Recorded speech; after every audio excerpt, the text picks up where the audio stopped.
Hello friends. Indian cost card இந்திய கடலோர காவல் படையிலிருந்து இந்த ஸ்வீப்பர் சஃபைவாலா நோட்டிஃபிகேஷன் அனௌன்ஸ் பண்ணியிருக்காங்க. இது ரெண்டுமே குரூப் சி நோட்டிஃபிகேஷன் தான், சரிங்களா? வேக்கன்சி கம்மியாக தான் கொடுத்துருக்காங்க. ஆண்கள் மட்டும்தான் அப்ளை பண்ண முடியும், பெண்கள் இதுக்கு எலிஜிபிள் இல்லை, சரிங்களா? மேல் கேண்டிடேட்ஸ் ஒன்லி அப்படின்னு சொல்லிட்டாங்க. So last date of application April 10க்குள்ளே நீங்கள் அப்ளை பண்ணி முடிச்சிடணும். கர்நாடகா ஸ்டேட் ஒன்லி அப்படின்னு கொடுத்துருக்காங்க. கர்நாடகா மாநிலத்தில் இருக்கீங்க அப்படின்னா நீங்கள் இதுக்கு அப்ளை பண்ணலாம். ஸோ இவ்வாறில் ஒரு 3 வேக்கன்சி, எஸ்டியில் ஒரு வேக்கன்சி. என்ன படிச்சிருக்கணும் அப்படின்னா 10th பாஸ் பண்ணியிருந்தாலும் அப்ளை பண்ணலாம், இல்லை அப்படின்னா ஐடிஐ படிச்சிருந்தாலும் அப்ளை பண்ணலாம். ரெண்டுமே எலிஜிபிள் தான். என்ன வயசு ப்ரோ அப்படின்னா 18 இருக்கணும், குறைஞ்சது 18. 18லேருந்து 25 வயதுக்குள்ளே இருக்கீங்க அப்படின்னா நீங்கள் அப்ளை பண்ணலாம். பிப்ரவரி 10, 2025 இந்த தேதியோட நிலவரப்படி 18லேருந்து 25 வயதுக்குள்ளே இருக்கீங்க அப்படின்னா நீங்கள் அப்ளை பண்ணலாம். ஸோ அடுத்த பிளேஸ் ஆஃப் ஒர்க் பார்த்தீங்க அப்படின்னா எனிவேர் இன் இந்தியா, அதாவது எந்த கோஸ்ட் கார்டில் வேக்கண்ட் இருக்கோ அங்கே அப்பாயின்மெண்ட் பண்ணுவாங்க. அந்த கமாண்டர் அட்வைஸை பொறுத்து தான் உங்களுக்கு அப்பாயின்மெண்ட் இருக்கும், அதையும் சொல்லிட்டாங்க. என்ன ஜாப்ரோ அப்படின்னா கிளீனிங் ஒர்க் தான் இருக்கும், மெயின்டெனன்ஸ், ஹைஜீனாக மெயின்டைன் பண்ணுற ஒர்க் தான். அதை பற்றி இங்கே டீட்டெயிலாக கொடுத்துருப்பாங்க, அதை நீங்களே செக் பண்ணிக்கலாம். ஸோ ஃபிசிக்கல் என்ன ஹைட் ப்ரோ இருக்கணும் அப்படின்னா மினிமம் ஹைட் பாருங்கள் 157 சென்டிமீட்டர்ஸ் இருக்கணும், ஓகேங்களா? 157 சென்டிமீட்டர் ஹைட் இருக்கணும். Chest should be well proportionate, minimum expansion 5 centimetres இருக்கணும். வெயிட் பார்த்திங்க அப்படின்னா +or -10% அக்செப்ட் பண்ணுவாங்க. Eye side 6/60 better, 6/60 worse. Without கிளாஸஸும் அப்ளை பண்ணிக்கலாம். So with glasses, without glasses ரெண்டுமே எலிஜிபிள் தான். விஷன் டீட்டெயில்ஸ் இருக்கும், ஸோ செக் பண்ணிட்டு அப்ளை பண்ணுங்கள். அடுத்து பாருங்கள், ரெக்ரூட்மெண்ட் எப்படி நம்மளை செலக்ட் பண்ணுறாங்க, அதுக்கான ப்ரொசீஜர் என்ன அப்படின்னா முதல்ல ரிட்டன் டெஸ்ட், அதாவது உங்கள் 10th மார்க் அடிப்படையில் அப்ளிகேஷன் ஷார்ட் லிஸ்ட் பண்ணுவாங்க. அடுத்து ரிட்டன் டெஸ்ட் கண்டக்ட் பண்ணுவாங்க. அது 10th லெவலில் தான் இருக்கும்.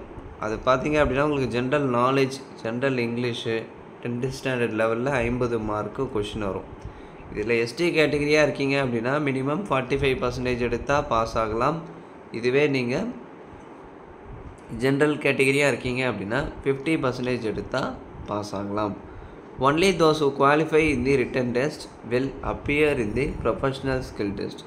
ரிட்டன் டெஸ்ட்டை கிளியர் பண்ணுறவங்க மட்டும்தான் ப்ரொஃபஷ்னல் ஸ்கில் டெஸ்ட்டை அட்டன் பண்ண முடியும். நீங்கள் ரிட்டன் டெஸ்ட்லேயே ஃபெயில் ஆகிட்டீங்க அப்படின்னா இதை நீங்கள் அட்டன் பண்ண முடியாது. ஸோ நீங்கள் எலிஜிபிள் இல்லை, ஓகேங்களா?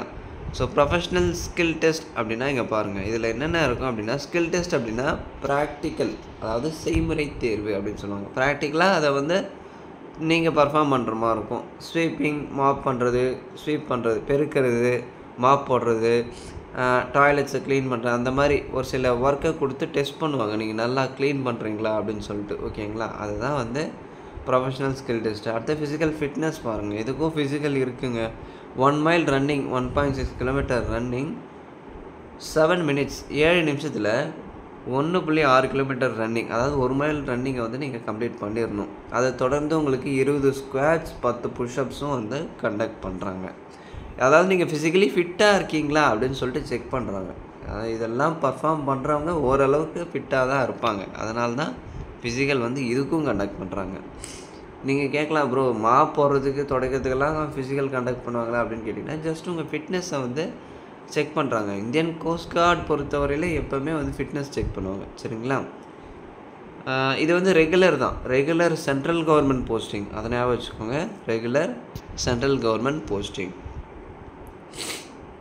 சில பேர் இந்த க்ளீன் பண்ணுறதெல்லாம் ஒரு மாதிரி அருவருப்பாக பார்ப்பாங்க, இது போய் ஒரு ஒர்க்கா அப்படின்னு நினைப்பாங்க. பட் இந்த ஒர்க்கும் கிடைக்காம எத்தனையோ பேர் இருக்காங்க இல்லையா? டிகிரி முடிச்சுட்டு டிப்ளமோ, அதாவது அவங்க குவாலிஃபிகேஷனுக்கு தகுந்த மாதிரி ஒரு கவர்மெண்ட் ஜாப் கிடைக்காம நிறைய பேர் இருக்காங்க. நிறைய பேர் மேரேஜ் ஆகாமல் இருக்கிறாங்க, மேரேஜ் ஆகிற ஏஜில் இருப்பாங்க. ஸோ பட் அவங்களுக்கு நிறைய ட்ரை பண்ணுவாங்க, பட் 1 மார்க் 2 மார்க்கில் போயிடும். அதனால தான் இந்த மாதிரி நோட்டிஃபிகேஷன் அப்டேட் பண்ணுறேன். மேபி யூஸ்ஃபுல்லாக ஒரு சில பேருக்கு இது யூஸ்ஃபுல்லாக இருக்கும். கர்நாடகா ஸ்டேட்டில் இருக்கீங்க அப்படின்னா இந்த வீடியோ நிறைய பேருக்கு ஷேர் பண்ணுங்கள், சரிங்களா? அதாவது உங்கள் ஃப்ரெண்ட்ஸ் அண்ட் ரிலேட்டிவ்ஸ் கர்நாடகா ஸ்டேட்டில் இருக்காங்க அப்படின்னா கட்டாயம் இந்த வீடியோவை அவங்களுக்கு ஷேர் பண்ணுங்கள். நீங்கள் கர்நாடகா ஸ்டேட்லேயே இருந்து இந்த வீடியோவை பார்க்குறீங்க அப்படின்னா இன்னும் நிறைய பேருக்கு ஷேர் பண்ணுங்கள். ஏன்னா இப்போ ஒரு வேலை கிடைக்கிறதுன்றது ரொம்ப ஒரு அதிசயமான ஒரு விஷயம். ஒருத்தருக்கு கவர்மெண்ட் ஜாப் கிடைக்குது அப்படின்னா அப்புறம் ஸோ அவர் வந்து எந்த அளவுக்கு எஃபர்ட் போட்டிருப்பார் அப்படின்றத நம்ம நினச்சி பார்க்கணும். ஸோ சேலரி பார்த்திங்கன்னா 21 69 இருக்கும். ஸோ உங்களுக்கு ஸ்டார்டிங்கே பாருங்கள் 21,000. அது போக பாருங்கள் அலவன்ஸு அப்படின்னா ஹெச்ஆர்ஏ இருக்குது, டிஎன்எஸ் அலவன்ஸு, டிரான்ஸ்போர்ட்டு ஃப்ரீ தான், போக்குவரத்து சலுகை ஃப்ரீ, மெடிக்கல் ஃபெசிலிட்டி, இந்த மாதிரி சென்ட்ரல் கவர்மெண்ட் ரூல்ஸ் பிரகாரம் உங்களுக்கு அலவன்ஸும் உண்டு. பேசிக் மட்டுமே 21 ப்ளஸ் அலவன்ஸு அதெல்லாம் ஆட் பண்ணாங்கன்னா ஒரு 30 கிட்ட வரும். நல்ல வாய்ப்பு, இதை கண்டிப்பாக பயன்படுத்திக்கோங்க, மிஸ் பண்ணாதீங்க. In case of any injury accident during the test PFT government will not be held responsible. அதாவது ஃபிசிக்கல் கண்டக்ட் பண்ணுறாங்க இல்லையா, ஸோ ஃபிசிக்கலில் ரன்னிங் எல்லாம் கண்டக்ட் பண்ணுறாங்கல்ல, அதில் நீங்கள் ஏதாவது ஓடி கீழே விழுந்துட்டீங்க அப்படின்னா அதுக்கு இந்தியன் கோஸ்ட் கார்டு வந்து பொறுப்பேற்றுக்காது. அது எல்லாமே உங்கள் ஓன் ரிஸ்கில் தான் நீங்கள் பண்ணுற மாதிரி இருக்கும். So 2 set of self attested Aadhaar educational, அதாவது உங்கள் சர்டிஃபிகேட்ஸ் எல்லாமே 2 செட்டு ஜெராக்ஸு அதில் செல்ஃப் அட்டஸ்டட் பண்ணியிருக்கணும். இது எல்லாமே நீங்கள் டாக்குமெண்ட் வெரிஃபிகேஷன் அப்போ கட்டாயம் ப்ரொடியூஸ் பண்ணிடணும், அதை மறக்காமல் பார்த்துக்கோங்க. ஸோ செலெக்ஷன் ஆஃப் ஆர்டர் எப்படி இருக்கும்னா ரிட்டனு, ஃபிசிக்கல், மெடிக்கல் ஃபிட்னஸ் இதை பொறுத்து தான் ஃபைனல் மெரிட் லிஸ்ட் வந்து இருக்கும். ஸோ எப்படி ப்ரோ அப்ளை பண்ணுறது அப்படின்னா இங்கே பாருங்கள், application is to be submitted on A4 size பேப்பரில் தான் நீங்கள் டைப் பண்ணி சப்மிட் பண்ணுற மாதிரி இருக்கும். அதை நீங்கள் போஸ்ட் மூலிமா சென்ட் பண்ணணும். ஓகேங்களா, அந்த அப்ளிகேஷன் கவருக்குள்ளே A4 ஷீட்டு போட்டு நீங்கள் சென்ட் பண்ணுவீங்க இல்லையா, அந்த அப்ளிகேஷன் கவர் மேலே application for the post of enrolled follower இதை கேபிட்டல் லெட்டரில் ஃபில் பண்ணி சென்ட் பண்ணணும். ஒரு A4 ஷீட் எடுத்துக்கோங்க, அப்ளிகேஷன் ஃபார்மேட் வந்து நீங்களே வந்து உங்கள் கையில் எழுதுங்க. சரிங்களா, அந்த ஃபார்மேட் நான் எப்படின்னு சொல்லிட்டு நான் உங்களுக்கு காட்டுறேன். எக்ஸாம் சென்டர் எங்கே இருக்கும் அப்படின்னா cost card district head quarters number 3 Mangalore. பெங்களூரில் மங்களூர் இருக்கு இல்லையா, அங்கே தான் உங்களுக்கு எக்ஸாம் சென்டர். அது எந்த டேட்டு அப்படின்னா அது அட்மிட் கார்டில் வரும்போது நான் உங்களுக்கு டீட்டெயிலாக சொல்கிறேன். லாஸ்ட் டேட் அப்படின்னா April 10க்குள்ளே நீங்கள் அப்ளை பண்ணிடணும். ஸோ ஒரு அப்ளிகேஷன் தான் நீங்கள் சென்ட் பண்ணணும். ஒரு அப்ளிகேஷன் தப்பாக ஃபில் பண்ணிட்டுமே அப்படின்னு சொல்லிட்டு இன்னொரு முறை சென்ட் பண்ணிங்க அப்படின்னா அப்ளிகேஷனே ரிஜெக்ட் பண்ணிடுவாங்க. ஸோ அதை கரெக்டாக பாருங்கள்.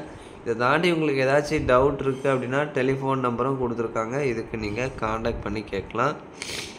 ஸோ இதுதான் அப்ளிகேஷன். நீங்கள் அப்ளிகேஷனை வந்து கையில் கூட எழுத வேண்டிய அவசியமே இல்லை, அவங்களே கொடுத்துட்டாங்க. இதுதான் ஃபார்மேட். இதை நீங்கள் அப்படியே A4 ஷீட்டில் பிரிண்ட் எடுத்துக்கோங்க. கர்நாடகா ஸ்டேட் ஒன்லி தான். ஓகேங்களா, ஸோ இந்த இடத்துல இப்போ எடுத்த மாதிரி ஒரு ஃபோட்டோ. ரெக்ரூட்மெண்ட் சென்டர் வந்து மங்களூர் தான். மங்களூரில் தான் உங்களுக்கு எல்லாமே இருக்கும்.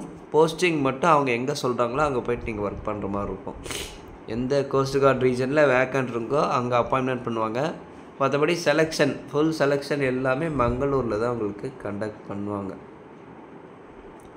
ஸோ நேம் இந்த பாக்ஸுக்குள்ளே வர மாதிரி கேபிட்டல் அட்ரஸில் நேம் ஃபில் பண்ணுங்கள். Father name, date of birth, அடுத்து உங்கள் கம்யூனிட்டி, 10th சர்டிஃபிகேட் நம்பரு, அடுத்து உங்கள் எஜுகேஷன் குவாலிஃபிகேஷன், எக்ஸ்பீரியன்ஸு, அட்ரஸ்ஸு இதெல்லாமே ஃபில் பண்ணிவிட்டு டிக்ளரேஷன். இதில் தம்ப் இம்ப்ரெஷன், லெஃப்ட் ஹேண்ட் இல்லைனா ரைட் ஹேண்ட் ஏதாவது ஒரு தம்ப் இம்ப்ரெஷன் நீங்கள் வச்சுருங்க. பிளேஸ், டேட், அடுத்து சிக்னேச்சர் ஆஃப் தி கேண்டிடேட்டில் உங்கள் சைன். இதை அப்படியே நீங்கள் A4 ஷீட்டில் பிரிண்ட் எடுத்து இதில் கேட்டிருக்க டீட்டெயில்ஸ் எல்லாமே ஃபில் பண்ணி தேவைப்படுற டாக்குமெண்ட்ஸ் எல்லாமே செல்ஃப் அட்டஸ்டட் ஜெராக்ஸ் தான் நீங்கள் அட்டாச் பண்ணணும். சரிங்களா, அது 2 செட்டு கேட்டிருக்காங்க. இதில் எத்தனை செட் அப்படின்னா ஒரு செட்டு நீங்கள் அட்டாச் பண்ணால் போதும். ஒரு செட்டை அட்டாச் பண்ணிடுங்க. அட்டாச் பண்ணிவிட்டு ஒரு டாக்குமெண்ட்டோட ஜெராக்ஸில் உங்கள் சிக்னேச்சர் பண்ணியிருக்கணும்.